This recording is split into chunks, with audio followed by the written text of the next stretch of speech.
যে গঙ্গা, এ ভারতীয় মানুষকে, ভারতীয় সাধারণ মানুষদের সৌন্দর্য বোধকে, তার সংস্কৃতিকে, তার প্রতিদিনের বিশ্বাসকে কত রকমভাবে ধরে রেখেছে।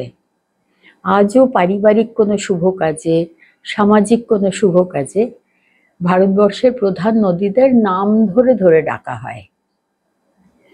গঙ্গা, যমুনা, সরস্বতী, বিপাশা, শতদ্রু, গোদাবরী, কৃষ্ণা, তোমরা এসে এই ঘটে জল দিয়েছি এর মধ্যে বসো, ইয়ং জলে সন্নিধানম কুরু।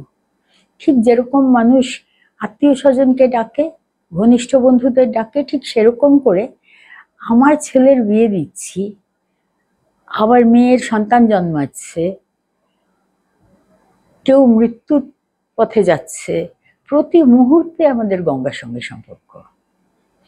মৃত্যুর পরেও আমরা বিশ্বাস করি যতক্ষণ না তার দেহাবশেষ গঙ্গায় দেওয়া হলো, সেই গঙ্গার নাম গঙ্গা নাও হতে পারে, সে কাছাকাছি কোনো একটা যে কোনো জলধারা হতে পারে, কিন্তু আমি মনে মনে জানছি যে যেখানে যত জল সবাই গঙ্গাতেই যাচ্ছে আসলে।